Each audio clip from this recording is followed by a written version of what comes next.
this video, we're going to look at some really cool ways you can use AI within Photoshop.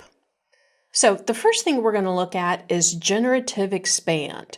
So this is powered by Adobe Firefly. It's this really cool way you can use AI to make your images bigger or change their size, and it will magically fill in content. So let's take a look. So we're going to start with our crop tool, and we want to make sure up here on top we don't have any value in there, and we're just going to make our canvas a little bigger, just like this. Now, where would we use this? Let's say that we have this great vertical photo, but we actually need a horizontal, or we need a square. This is going to allow us to create content and fill that space in. Now, either using up here, or even better, our Generate command down here at the bottom. We'll go ahead and click that. And notice we didn't put anything in that Generate command. So it is going to use the image to generate. Let's take a look at our variations. So our variations are going to come up on the right-hand side in our Properties panel. And we can just click through. I really kind of like that option. And if we take a look at our Layers panel, notice that this is all non-destructive. So what we really did was create a new layer that has the generative AI fill and a mask.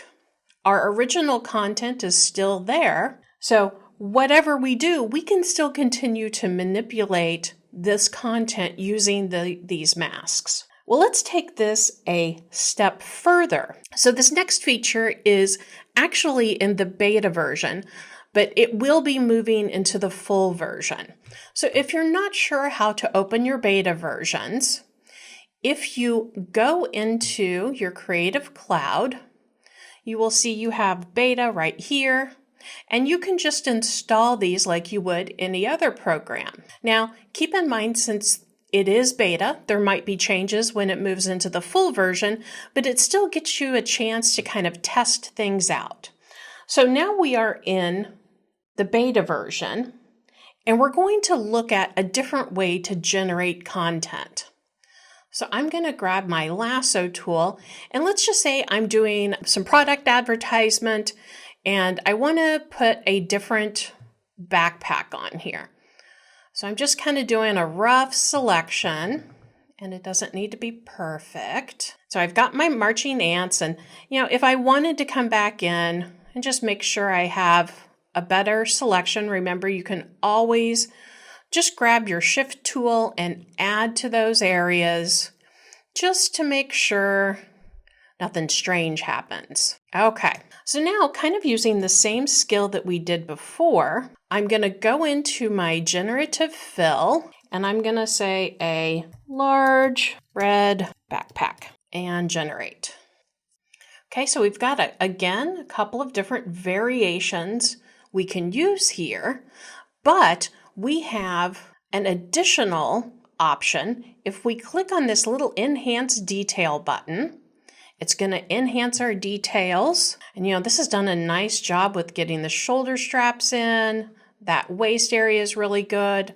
So that's an addition in the beta version. The other thing we can do is use a reference image. So let's say I really wanted like a big hiker's backpack. So I can choose an image, and I just have one here from Adobe Stock. Now using this reference image, and I'll just point out that it's kind of at a different angle, so it's almost a side angle. We'll go ahead and generate that. So you can see our backpack got a lot larger than before. And so I'm kind of liking this version here. I like how that is looking right there. And of course, we have that enhanced detail that we can add. And if we click on those three dots, I can generate similar. So this is my favorite of those three. And I'm just going to ask it to generate something similar. Now, in the case of this being some product branding, I could use my actual product shots and bring those in and have those with this scenic shot. So that gives you an idea of some of the exciting things coming with Generate. Again, these last few things were in beta. The expand is in full Photoshop. Have fun playing.